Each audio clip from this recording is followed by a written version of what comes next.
എന്നുള്ള ബോധ്യത്തിൽ കൂടുതൽ ആധ്യാത്മികമുള്ളവർ കൂടുതൽ എളിമപ്പെട്ടുകൊണ്ട് ആ വിഷയത്തിന് ദൈവമഹത്വത്തിൻ്റെ തീരുമാനമെടുക്കാൻ വേണ്ടി കർത്താവ് നിന്നെ സഹായിക്കട്ടെ എന്ന് പ്രാർത്ഥിക്കുന്നു. കർത്താവെ, ക്ഷമ എന്ന വലിയ പുണ്യങ്ങളാൽ കർത്താവ് അത് പരിഹരിക്കുന്നതിന് വേണ്ടിയുള്ള സാവകാശവും സംയമനവും സൗമനസ്യവും കർത്താവെ അങ്ങയുടെ മക്കൾക്ക് നൽകണമെന്ന് പ്രാർത്ഥിക്കുന്നു. വിവാഹം താമസിക്കുന്നവർ ആസ്വദിക്കാൻ പ്രാർത്ഥിക്കുന്നു. വിവാഹത്തിന് വേണ്ടി കർത്താവുള്ള ചുറ്റവട്ടങ്ങൾ ഒരുക്കുന്ന സ്ഥലത്ത് പ്രാർത്ഥിക്കുന്നു. പെൺമക്കളുടെ കല്യാണത്തിന് വേണ്ടി പണം കാണാതെ വിഷമിക്കുന്ന സ്ഥലത്ത് പ്രാർത്ഥിക്കുന്നു. എൻ്റെ കർത്താവിന് വിരുദ്ധമായ നാമത്തിൽ, സഭയുടെ അധികാരത്തിൽ, കുരിശിൻ്റെ അടയാളത്തിൽ, ദൈവശക്തിയാൽ ഞാൻ മക്കളെ ആശീർവദിക്കുന്നു.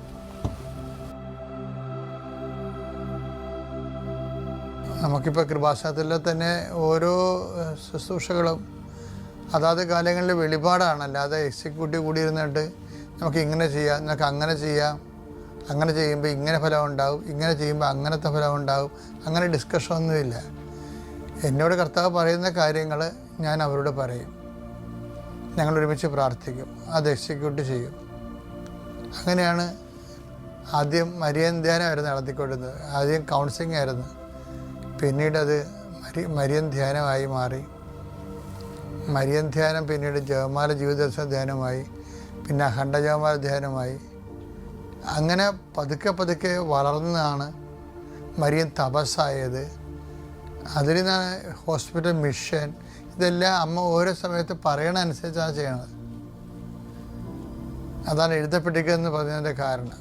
നിങ്ങളാരും ധരിക്കരുത് ഇതൊക്കെ ഇങ്ങനെ ഓരോ ചട്ടപ്പടി പ്രോഗ്രാം ആൾക്കാരെ സ്വാധീനിക്കാൻ വേണ്ടി ഉണ്ടാക്കുന്നതാണെന്ന് ഒരു സാധനം ഉണ്ടാക്കിയിട്ടില്ല. അല്ലെങ്കിൽ ഒരു കരിസ്മാറ്റിക് മൂവ്മെൻറ്റിൻ്റെ ഭാഗമല്ല കൃപാസനം.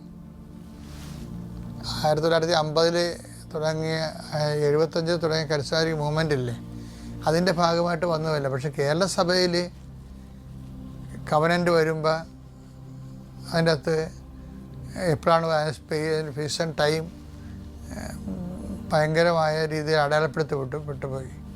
വളർച്ചാ ധ്യാനം, പ്രാരംഭ ധ്യാനം, ആന്തരികസൗഖ്യ ധ്യാനം, പ്രാർത്ഥനാനുഭവ ധ്യാനം, വരദാനങ്ങളുടെ ധ്യാനം, അങ്ങനെ 75 മുതൽ 87 തൊട്ട് 2015 വരെയുള്ള കാലഘട്ടങ്ങളിൽ ആത്മീയ വളർച്ചയുണ്ട് കേരളത്തിന്. അതിൻ്റെ അവസാനം 2016 കവനൻ്റ് വരണത്.